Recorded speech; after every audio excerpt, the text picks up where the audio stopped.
Morning aspirants, मैं हूं आपका mentor and an UPSC aspirant Rahul Kumar. तो गाइज, सबसे पहले ना आप मुझे माफ़ कर देना क्योंकि मैंने बनियान पहन रखा है। क्योंकि ना यार गर्मी बहुत ही ज़्यादा पड़ रही है और लाइट नहीं आ रही है। इस वजह से ना मुझे बैठना पड़ रहा है बिना शर्ट के। तो प्लीज़ इसके लिए आप कोऑपरेट कर लेना। और इन्वर्टर था ना, वो रात को ही डिस्चार्ज हो गया है पूरा। तो ऊपर पंखा वगैरह कुछ भी नहीं चल रहा, तो प्लीज़। काम की बात करते हैं। हम टिप्स एंड ट्रिक्स पे चल रहे थे कि ट्रिक्स के माध्यम से हम सारे एक्ट्स को समझ रहे थे। और अपना जो प्रेफरेंस है वो है एम लक्ष्मीकांत की पॉलिटी की बुक। तो उसके हिसाब से हम चलते हैं, कंपाइल करते हैं चीज़ों को और आपके सामने ट्रिक्स के साथ मैं पेश करता हूँ। ऑलराइट। तो ना हाँ, तो कल 13 तक हमने देख लिया था। और आज हम देखने वाले हैं 1833 से लेकर जहाँ तक भी हो पाता है, जहाँ तक अपनी वीडियो एक सूटेबल रेंज में बनती है वहाँ तक हम देखने वाले हैं, ठीक है ना। तो टिक्स मैं हर एक्ट के आपको बताऊंगा।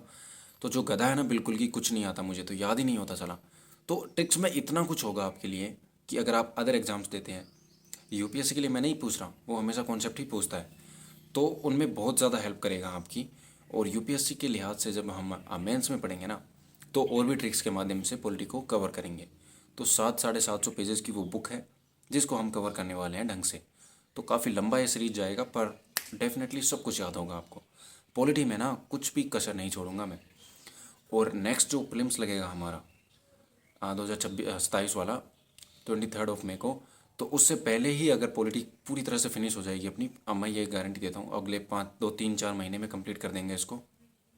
और तो और आ, फिर उसके बाद हम ज्योग्राफी स्टार्ट करेंगे, या तो हिस्ट्री, या जो भी आप बोलेंगे, इकोनॉमी, जो आपको टफ लगता है। साइंस टेक थोड़ा सा मैं उसको नहीं लूँगा क्योंकि उसमें फैक्चुअल इन्फॉर्मेशन बहुत ज़्यादा होती है और उसको याद करना थोड़ा सा मुश्किल होता है।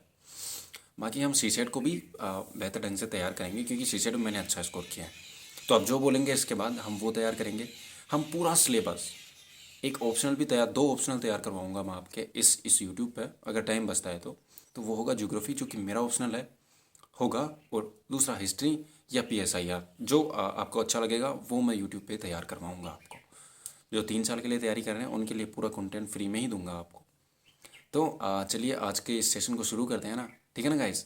चलिए, तो आज हम शुरू करेंगे 1833 के चार्टर एक्ट से, यानी कि चार्टर एक्ट ऑफ 1813।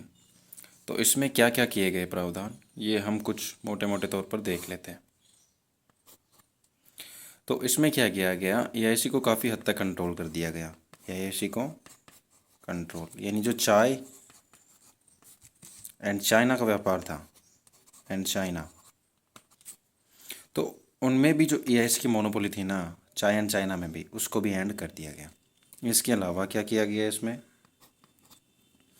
इसमें एक जो बंगाल का गवर्नर जनरल था ना, बंगाल का गवर्नर जनरल, उसका नाम बदल के क्या कर दिया गया, भारत का गवर्नर जनरल, भारत का गवर्नर जनरल कर दिया गया। यही कुल मिला के हम मान सकते हैं, यही चीज़ एक इम्पोर्टेंट है इसमें, है ना।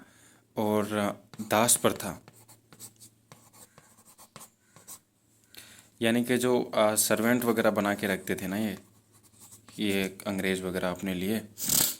और जो इनके मतलब जो नौकरशाह का काम करते थे, सॉरी, हाँ, तो अंग्रेज जिन भारतीयों को दास बना के रखते थे ना, उनको ख़त्म करने की बात यहाँ पे कही गई कि हम दास प्रथा को एंड कर देंगे, किसी को नौकर बनने की ज़रूरत नहीं है। समझ गए। और इसके अलावा एक लॉ कमीशन बनाने की भी बात कही इन्होंने। लॉ कमीशन यानी कि विधि आयोग। तो ये बनाने की बात कही कि हम एक लॉ कमीशन बनाएंगे आपके लिए, भारतीयों के लिए, ताकि आप भी जो मतलब कानून निर्माण होगा, जो विधि की प्रक्रिया होगी, जो विधि की प्रक्रिया होगी उसमें भारतीय शामिल हो सकेंगे, ठीक है ना। हाँ, तो ये एक लॉ कमीशन बना दिया। इसका पहला अध्यक्ष किसको बनाया इन्होंने, मैकाले को बनाया, वो भी अंग्रेज अधिकारी ही था, ठीक है। तो ये 1833 का चार्टर एक्ट हो गया, ठीक है ना। तो इसकी अगर हम ट्रिक की बात करें तो ये लिख लीजिए कि भारत में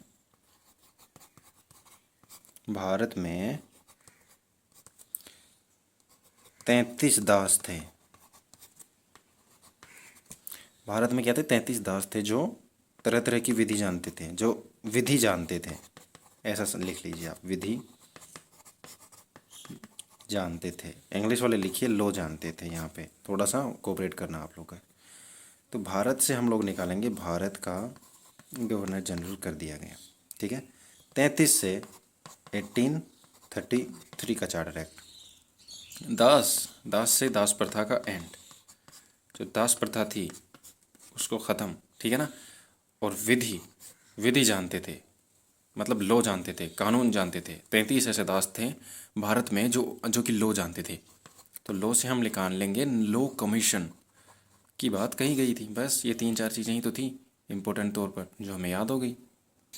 और इसके साथ ही हम एक लास्ट चार्टर एक्ट आता है, वो भी देख लेते हैं, और वो है 1853 का चार्टर एक्ट, ठीक है। आप मैनेज कर लेना क्योंकि सारा नोट्स में दिखाया हुआ है, तो अगर कोई नोट्स भी बना रहा है तो आप वोकेब से लिख लेना। तो सबसे पहले तो ये लास्ट चार्टर एक्ट था। It was the last charter act by the east India company. And इसमें क्या हुआ, इसकी मोनोपोली थी ना ईस्ट इंडिया कंपनी की, मोनोपोली कहें या राज कहें, इसका सब कुछ ख़त्म कर दिया गया। और यहाँ से डायरेक्टली रूल होगा अब किसका? क्राउन का। यानी ये लास्ट चार्टर एक्ट था, और 1857 की क्रांति होगी ना, तब उसके बाद जीओआई एक्ट्स लेके आना इन्होंने शुरू कर दिया। तो ये क्राउन का लास्ट मतलब क्राउन का फर्स्ट मूवमेंट शुरू हो गया यहाँ से, क्राउन के रूल का, और ईआईसी का लास्ट हो गया। अब इसमें क्या किया गया, कुछ 3-4 चीज़ें मेन तौर पर थी, जैसे कि 1853, ओके। तो इन्होंने क्या किया, सिविल सर्विसेज के लिए, यानी कि सिविल सेवाओं के लिए ओपन कंपटीशन करने की बात कही कि हम ओपन कंपटीशन कर देंगे, जिसमें क्या है, इंडियंस भी अब भाग ले सकते हैं, यानी भारतीय भी प्रतियोगिता का हिस्सा बन सकते हैं, कंपटीशन में पार्टिसिपेट कर सकते हैं और नौकरी लग सकते हैं। साथ ही जब भारतीयों का लगातार दबाव बन रहा था, तो एक विधानमंडल बनाने की भी बात इन्होंने कही। बस इतना याद रख लीजिएगा आप। बनाया कि नहीं बनाया ये मायने नहीं रखता हमारे लिए, बस इस एक्ट का उद्देश्य ये था कि हम जो अंग्रेज़ थे, यानी कि जो क्राउन अब रूल में आ गया था, वो ये यकीन दिलाना चाह रहे थे कि अब हम आपके लिए एक विधानमंडल बनाएंगे, क्योंकि भारतीयों का लगातार विरोध प्रदर्शन का सामना उन्हें करना पड़ रहा था, ठीक है ना। तो नेक्स्ट पे चलें। हाँ, तो नेक्स्ट आता है फिर अपना कौन सा, 1858 का government of India act, GOI act जिसे हम बोलते हैं, और ये फर्स्ट जीओआई एक्ट था बाय द क्राउन। ऑलराइट, इसमें कुछ बड़े बड़े चेंजेस किए गए, और अब वो हम इसमें देखने वाले हैं, है ना। हाँ, तो चलिए शुरू करते हैं। तो इसमें क्या, जो ईआईसी रूल है, सबसे पहले तो आप यही नोट करेंगे कि ईआईसी रूल है वो ख़त्म ही कर दिया गया, मतलब अब कोई रोल नहीं रहा उसका, और क्राउन का डायरेक्ट रूल स्टार्ट हो गया, क्योंकि 1857 की क्रांति हुई थी। उसके बाद ईआईसी को के ऊपर क्राउन को भरोसा नहीं था, और वो चाहते थे कि प्रशासन वो खुद ही संभालें। ऑलराइट, तो इसके लिए उन्होंने क्या किया, एक जिसे हम कहते हैं भारत परिषद, इंडियन काउंसिल बना दी उन्होंने, ठीक है। तो इसमें क्या है, 15 मेंबर्स रखे उन्होंने, 15 मेंबर्स। एक था जो हेड था इनका, वो होगा भारत सचिव, है ना। हेड भारत सचिव यानी कि इंडियन सेक्रेटरी को बनाया गया, और ये 15 सदस्य का निकाय था, एक 15 सदस्य की टीम थी। और थोड़ा फैक्चुअल भी डाल लीजिए, फर्स्ट जो सेक्रेटरी था वो था चार्ल्स वुड, बिल्कुल सही कहा आपने, चार्ल्स वुड, ठीक है ना। हाँ, तो ठीक है। तो इसमें क्या हुआ, कुछ कुछ और भी चीज़ें इंपॉर्टेंट थी जो हमें जानना ज़रूरी है। जैसे कि एक महत्वपूर्ण चेंज हुआ कि भारत का जो गवर्नर जनरल था ना, जिसको 1830 में नाम बदल के बंगाल का गवर्नर जनरल से भारत का किया गया था, तो भारत का गवर्नर जनरल को नाम बदल के governor general and voice Roy कर दिया गया। वॉइस रॉय यानी कि governor general of India and voice Roy of India.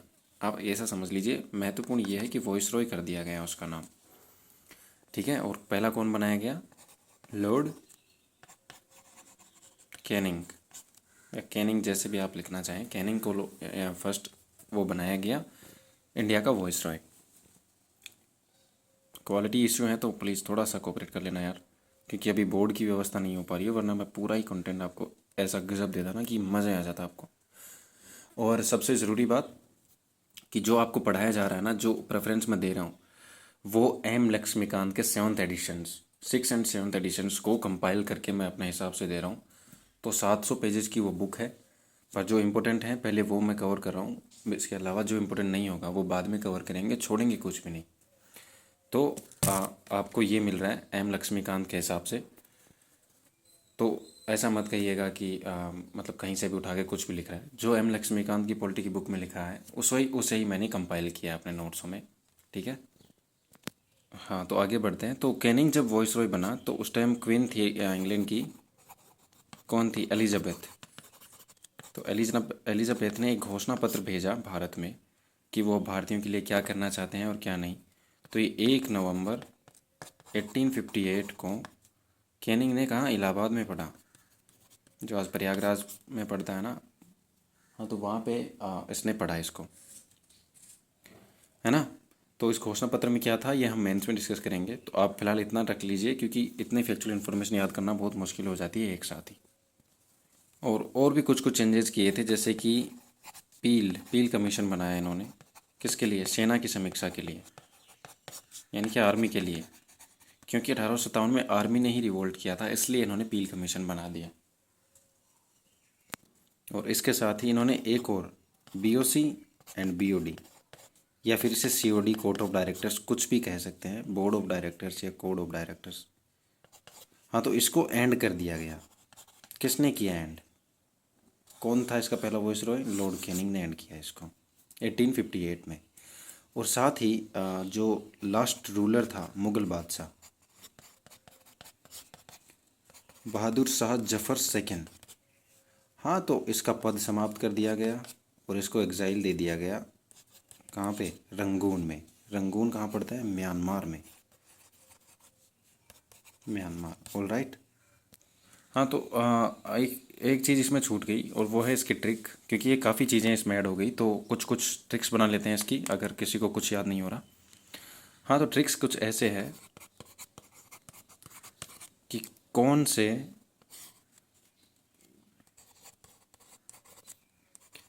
Would की वॉइस की कौन से वुड की वॉइस आर्मी को अच्छी लगती है, आर्मी को अच्छी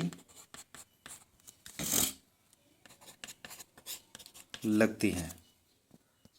तो इसमें मेन चीज़ें मैंने कवर कर दी हैं। तो इसमें कौन से हो गया? कैनिंग, लॉर्ड कैनिंग जो वायसराय बने। वुड से हो गया चार्ल्स वुड, जो कि क्या पहले भारत सचिव बन गए। वॉइस, ये देखिए, वॉइस से हो गया वॉइस रॉय। आर्मी के लिए पील कमीशन, आर्मी को भी मेंशन कर दिया मैंने यहाँ पे। और जो बीओसी बीओडी का एंड, वो आप इतना सा फैक्चुअल इन्फॉर्मेशन खुद से याद कर लेना, ठीक है। हाँ, तो कौन से वुड की वॉइस आर्मी को अच्छी लगती है, ये लिखिए। 4-5 जो मेन चीज़ें थी, Canning, Charles Wood, voice Roy and जो आर्मी के लिए पील कमीशन, बस ये कुछ 4-5 चीज़ें थी इसमें इंपॉर्टेंट। तो आई होप ये भी सेशन आपको अच्छा लगा होगा। सेशन में ज़्यादा लंबे नहीं रखता, क्योंकि फिर आप वीडियोस को देखते नहीं हैं पूरा, और इससे मेरा सीटीआर गिरता है, तो मेरा मोटिवेशन डाउन हो जाता है। तो गाइज आज इतना ही रखते हैं, नेक्स्ट में कल हम कवर करेंगे बाकी चीज़ों को। Alright, thank you very much.